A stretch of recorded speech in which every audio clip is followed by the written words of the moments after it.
बिस्मिल्लाहिर्रहमानिर्रहीम। नाज़रीन अस्सलाम वालेकुम, मैं हूं इमरान वसीम।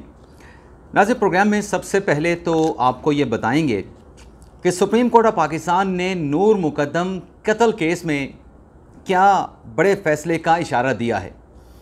इस खबर से अपने इस प्रोग्राम का आगाज़ करेंगे और फिर आपको ये बताएंगे कि सुप्रीम कोर्ट ने सहाफ़ी मतिउल्लाह जान और सहाफ़ी अब्दुल क़य्यूम सिद्दीकी को क्यों ख़तरनाक करार दिया।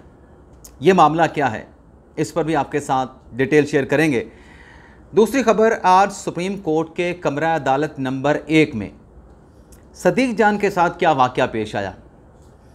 खातून के सामने सदीक जान क्यों लाजवाब हो गए, या खातून ने ऐसा क्या सवाल किया कि सदीक जान से जवाब ना बन पाया, ये भी आपको बताएंगे। और आखिरी जो ख़बर है नाज़रीन, वो है पाकिस्तान तहरीक इंसाफ का लड़ाई के बाद वाला थप्पड़, बानी तहरीक इंसाफ इमरान खान का इनकार। फिर इस खबर की डिटेल आपके साथ हम शेयर करेंगे। लेकिन आज इन ब्लॉग का आगाज़ करने से पहले आपसे दरख्वास्त करेंगे कि चैनल को सब्सक्राइब कर लें, बेल आइकॉन का बटन प्रेस करें। वीडियो पसंद आए तो इसे लाइक और शेयर ज़रूर कीजिएगा। तो नूर मुकद्दम कत्ल केस में नाज़रीन, जो ट्रायल कोर्ट ने मुलज़म को सज़ा सुनाई और फिर इस्लामाबाद हाई कोर्ट ने जो फांसी की सज़ा है, इस्लामाबाद हाई कोर्ट का फ़ैसला आया। इस फैसले के खिलाफ ज़ाहिर जाफ़र ने सुप्रीम कोर्ट में अपील दायर की। अब ये 2021 का नाज़रीन इंसिडेंट है, जुलाई 2021 का, जब ये दर्दनाक ख़बर पाकिस्तान के मीडिया पे चली कि इस्लामाबाद के F7 सेक्टर में एक खातून को एक घर में कत्ल कर दिया गया है और उसका जो सर है वो धड़ से जुदा कर दिया गया। मुलज़म ज़ाहिर जाफ़र को गिरफ़्तार कर लिया गया। तो नाज़रीन, बहुत तकलीफ़ हुई, इतनी तकलीफ़ हुई कि हर कोई चाह रहा था कि जिस बेदर्दी के साथ इस खातून नूर मुकद्दम को कत्ल किया गया है, उससे ज़्यादा भयानक अंजाम जो है वो मुलज़म ज़ाहिर जाफ़र का होना चाहिए। तो ट्रायल कोर्ट में केस चला, वहाँ से सज़ा हुई, इस्लामाबाद हाई कोर्ट में सज़ा, उसमें इजाफ़ा भी, फिर आज सुप्रीम कोर्ट में जस्टिस हाशिम काकड़, जिनके साथ 3 रुकनी बेंच में जस्टिस इश्तियाक इब्राहिम और जस्टिस अली बाकर नजवी शामिल थे।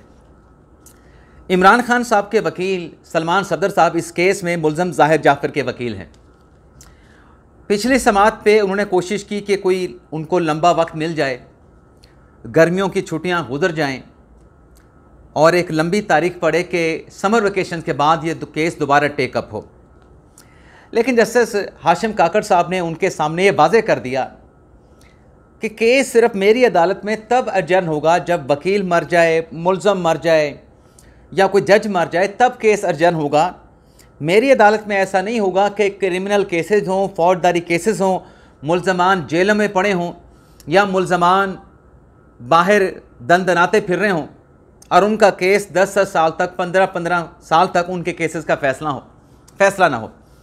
तो जज साहब ने कहा कि केस का फ़ैसला होगा। तो सलमान सफदर साहब को आज के दिन तक की तैयारी करने की, डॉक्यूमेंट जमा कराने की मोहलत दी गई थी। तो सलमान सफदर साहब ने आज नाज़रीन जो दलाइल दिए, उसमें उनकी तरफ से कहा गया कि देखें, ये जो केस है ज़ाहिर जाफ़र के ख़िलाफ़ जो FIR दर्ज हुई नूर मुकद्दम के कत्ल की, पहले उसमें कत्ल की दफ़ात लगाई गई। जो रेप की दफ़ात हैं वो 22 दिन के बाद जो है वो FIR में शामिल की गई। अब ज़ाहिर सी बात है कि जब DNA रिपोर्ट आनी थी तभी वो रेप वाली जो ऑफेंस है, जो दफ़ात है, वो शामिल होनी थी। लेकिन इस 22 दिन की इस बात को कि ये ऑफेंस 22 दिन के बाद FIR में शामिल किया गया, ये सलमान सफदर साहब ने पेश किया कि ये मुलज़म की रिहाई की एक वजह है। फिर उन्होंने कहा कि इस केस में जो वालदैन को मुलज़म बनाया गया, थेरापी क्लिनिक के मुलाजमीन और मालिक को जो मुलज़म बनाया गया, वो सारे रिहा हो चुके हैं। सिर्फ़ ज़ाहिर जाफ़र के घर का जो चौकीदार और माली था उसको सज़ा हुई है और इस केस का कोई चश्मदीद गवाह नहीं। वाक़ियाती शहादतों पर मेरे क्लाइंट के ख़िलाफ़ जो है ये फ़ैसला सुनाया गया। हाशिम काकड़ साहब ने जनाब सलमान सफदर साहब से कहा कि आपको जो फ़ॉरेन एड आ रही है, आप उस फ़ॉरेन एड को अपने साथ खड़ा कर लें। सारे कमरा अदालत में खड़े हैरान हुए कि ये सलमान सफदर साहब को किस किस्म की फ़ॉरेन एड की बात जो है वो जज साहब कर रहे हैं। सलमान सफदर ख़ुद भी हैरान हुए कि मेरे ऊपर जज साहब ने फ़ॉरेन एड का क्या इल्ज़ाम लगा दिया, ये क्या बात कर दी। तो जज साहब ने उस बात को ख़ुद ही क्लैरिफाई कर दिया कि आपके जो मुआवन हैं, जो आपको असिस्ट कर रहे हैं, वो आपको फ़ॉरेन एड दे रहे हैं। जज साहब ने कहा कि मेरा अगर बस चलता, क्योंकि आप सीनियर वकील हैं, मुझे अगर पता होता कि केस आपको इस जूनियर वकील ने तैयार करवाया है तो मैं इस जूनियर वकील को कहता आर्गू करें। हाशिम काकड़ साहब ने कहा कि सीनियर जो वकील है ना, उनका जनाजा मैंने आज तक नहीं देखा। ना सीनियर वकील बीमार होता है, ना सीनियर वकील मरता है, जिस पर कमरा अदालत में कह के लग गए। सलमान सफदर साहब ने कहा कि जो रिकवरीज हुई जाए वकुआ से, वहाँ से एक स्विस चाकू मिला जिस पर खून के धब्बे थे, लेकिन वो मैच नहीं कर सके ज़ाहिर जाफ़र के साथ। वहाँ पे पिस्टल भी था, वहाँ पे वो सिगरेट की डब्बी भी मिली और भी चीज़ें मिली, लेकिन उसका लिंक जो है वो ज़ाहिर जाफ़र के साथ साबित नहीं होता। और फिर पोस्टमार्टम रिपोर्ट पे बात की कि पोस्टमार्टम रिपोर्ट में नहीं बताया गया कि जो ज़ख़म थे नूर मुकद्दम को, उनका साइज़ क्या था। जज साहब ने कहा, हाशिम काकड़ साहब ने, सलमान साहब ये क्या आप ये जो अननेचुरल डेथ हुई है आप इसको डिस्प्यूट करना चाहते हैं? तो उस पर सलमान साहब ने अपने दलाइल दिए। तो आज केस हाशिम काकड़ साहब का तो यही तहैया उन्होंने कर रखा था कि आज केस कंक्लूड करना है, लेकिन सलमान सफदर साहब ने बड़े तवील दलाइल दिए, दलाइल का अख्तिताम नहीं किया। तो हाशिम काकड़ साहब ने यह किया कि केस को किसी और तारीख के बजाय कल तक मुलतवी कर दिया। और हाशिम काकड़ साहब ने यह भी कहा कि कल सुबह 9:30 बजे इस केस को रखेंगे। कमरा अदालत में ना अब्दुल कयूम सदीकी होंगे जो कि उस वक्त कमरा अदालत में मौजूद थे, और ना ही मतीउल्लाह जान होंगे जो कि उस वक्त कमरा अदालत में मौजूद थे। हाशिम काकड़ साहब ने कहा कि ये दोनों ख़तरनाक लोग हैं, तो कल सुबह 9:30 बजे रखते हैं तो ये भी कमरा अदालत में नहीं होंगे। तो अब कल इस केस की समाअत होगी, लेकिन इस केस में सुप्रीम कोर्ट ने बड़े फैसले का इशारा दे दिया है, बड़े फैसले का इंदिया दे दिया है। तो कल इस केस का फैसला सुप्रीम कोर्ट से आएगा। नूर मुकद्दम कत्ल केस था जिसमें नूर मुकद्दम का जो सर है वो तन से जुदा कर दिया गया था। बड़ा खौफनाक ये कत्ल था, बड़ा दर्दनाक ये कत्ल था, बड़ा तकलीफ़ देने वाला ये कत्ल था। अब नाज़रीन आ जाते हैं जो बाकी ख़बरें हैं। एक तो नाज़रीन आपको बता दें कि जुडिशल कमीशन का इजलास हुआ है।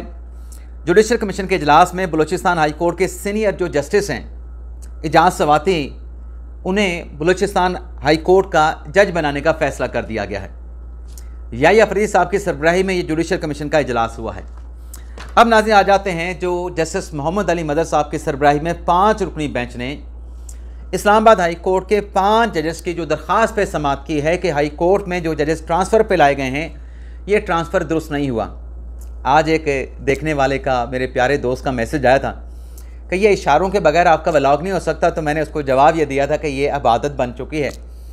तो अगर आपको ये आदत पसंद नहीं तो ये बुरी आदत जो है फिर आहिस्ता आहिस्ता जाएगी। कोशिश करेंगे कि जो इशारे हैं, जो जेस्चर हैं, उसे कम से कम रखें, हाथों के जो जेस्चर हैं। तो जजेस ट्रांसफ़र केस में हामिद खान साहब ने आज अपने दलाइल को रिज्यूम किया। हामिद खान साहब ने कहा कि ये जो जजेस ट्रांसफ़र की समरी है, इस समरी पर एक ही दिन में तमाम सिग्नेचर्स करवा लिए गए। एक डाउट क्रिएट कर रहे थे हामिद खान साहब। तो जैसे शकील अहमद ने उनसे सवाल पूछा कि कानून में क्या कोई पाबंदी है कि एक दिन में जो फाइल है उसके ऊपर सिग्नेचर का प्रोसेस मुकम्मल नहीं हो सकता। हामिद खान साहब ने कहा कि आम तौर पे कहा जाता है कि फ़ाइल को पहिए लग गए, लेकिन ये जो जजेस की ट्रांसफ़र की फ़ाइल है इसको पहिए नहीं लगे, इसको रॉकेट लगा दिया गया। और जब इस तरीके से बड़ी तेज़ी के साथ फ़ाइल आगे जाती है, फ़ाइल की दस्तखत लेके अप्रूवल हासिल की जाती है, तो इसका मकसद कुछ और होता है। यानी हामिद खान साहब यहाँ पे मेलाफाइडी जो है वो अदालत के सामने उसको ज़ाहिर कर रहे थे, उसकी निशानदेही कर रहे थे। जस्टिस मोहम्मद अली मदद साहब ने हामिद खान साहब से कहा कि खान साहब आज अपने आप दलाइल मुकम्मल कर लें, उसके बाद हम बाकी वकला के जो दलाइल हैं उसको सुनेंगे ताकि जल्द इस केस का फ़ैसला कर सकें। हामिद खान साहब ने कहा कि अब तो 2 बज चुके हैं, अभी मैं दूसरे बेंच से जहाँ पे मखसूस नशिस्तों के केस की समाअत हुई है वहाँ से आया हूँ, तो अब उम्र का तकाजा है, तो मैं 2 बजे से ज़्यादा जो है उसके आगे मैं काम नहीं कर सकता, मेरी सेहत इजाज़त नहीं देती। तो मोहम्मद अली मदद साहब ने केस की समाअत को कल तक मुलतवी किया, लेकिन मोहम्मद अली मदद साहब ने यह भी कहा कि यहाँ पे जितनी भी बातें की गई हैं इस्लामाबाद हाई कोर्ट में जजेस के हवाले से जो दलाइल दिए गए हैं, सारी बातें सारे दलाइल सिर्फ एक जज के ऊपर दिए जा रहे हैं। बाकी जो 2 जजेस ट्रांसफ़र पे आए हैं सिंध हाई कोर्ट से या बलूचिस्तान हाई कोर्ट पे, उस पर किसी का कोई एतराज़ नहीं। शायद उनके ट्रांसफ़र पर इस्लामाबाद हाई कोर्ट आने से किसी की सीनियरिटी मुतासर नहीं हुई, तो इसलिए उसके ऊपर कोई बात नहीं कर रहा। तो ये जो जजेस ट्रांसफ़र केस है नाज़रीन, इसकी समाअत जो है इसे कल तक मुलतवी कर दिया गया 9:30 बजे, यानी सुबह 9:30 बजे नूर मुकद्दम केस की समाअत भी होगी और 9:30 बजे ये जजेस ट्रांसफ़र केस की समाअत का आगाज़ भी होगा। अब नाज़रीन आ जाते हैं जो कमरा अदालत नंबर 1 में सदीक जान के साथ एक वाक़या पेश आया। मैं तो उसको खुशगवार वाक़या कहूँगा, क्योंकि मेरा सदीक जान के साथ एक ताल्लुक़ भी है, तो एक ज़ाती आप बाइस भी कह सकते हैं, आप मुझे बाइस कह सकते हैं सदीक जान के हवाले से। लेकिन वाक़या नाज़रीन बड़ा दिलचस्प है, आपको बड़ा मज़ा आएगा। यानी 11:30 बजे मखसूस नशिस्तों के मुकदमे की समाअत होना थी।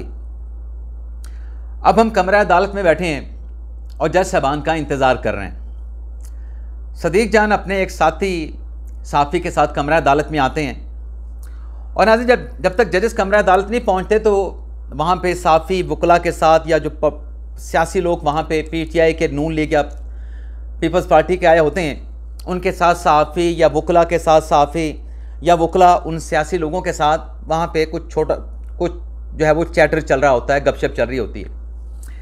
तो एक PTI की खातून आती हैं, वो किसी वकील से मिलती हैं। जब वो खातून वकील से मिल के वापस आ रही होती हैं, वो सदीक जान को मुखातब करती हैं हमारे बिल्कुल आंखों के सामने।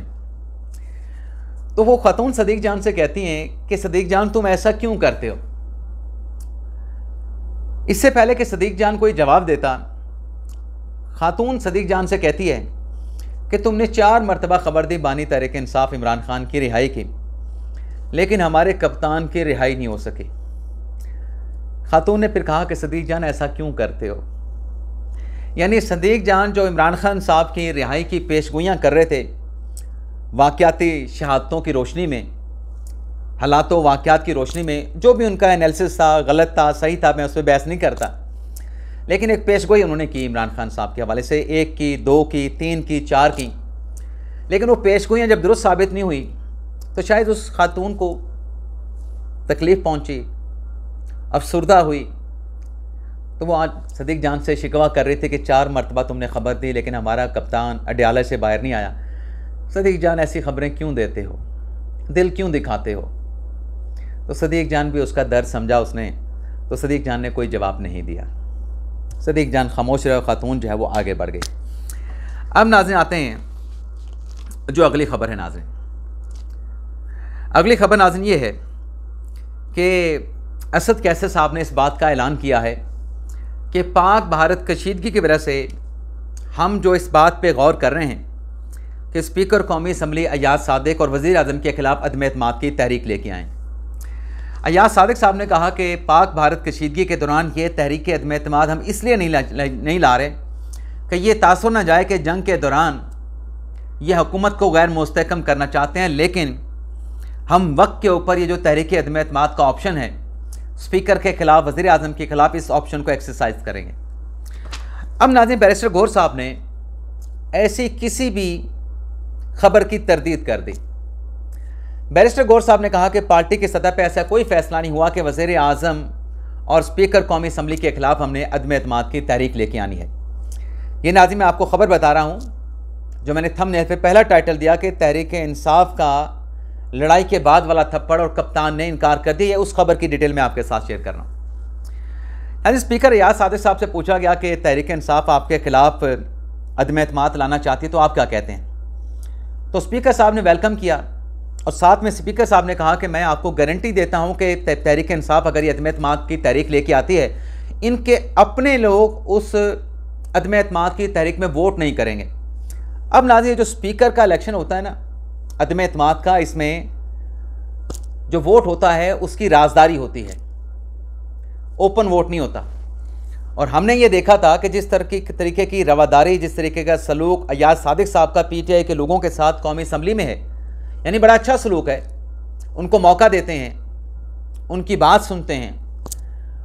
तो जब यूसुफ रज़ा गिलानी को इमरान खान साहब ने खड़ा किया, अपना हफीज़ शेख को इमरान खान साहब ने खड़ा किया यूसुफ रज़ा गिलानी के मुकाबले में, तो मैंने उस दिन कहा था कि हफीज़ शेख हार जाएंगे और गिलानी जीत जाएंगे। अगर नाज़रीन अदम एतमाद की तहरीक इंसाफ लेके आती है स्पीकर के ख़िलाफ़, तो ये स्पीकर साहब की बात बिल्कुल ठीक है। PTI के अपने वोट भी स्पीकर के ख़िलाफ़ अदम एतमाद की तहरीक में नहीं पड़ेंगे, क्योंकि बड़ा वो रख रखाव करते हैं तहरीक इंसाफ के साथ। बाकी जब तहरीक इंसाफ के पास मौका था हुकूमत बनाने का, 8 फरवरी 2024 के इलेक्शन के बाद पीपल्स पार्टी ने ऑफ़र की थी, लेकिन इमरान खान साहब ने इनकार कर दिया। इमरान खान साहब ने वो सुनहरी मौका गंवा दिया।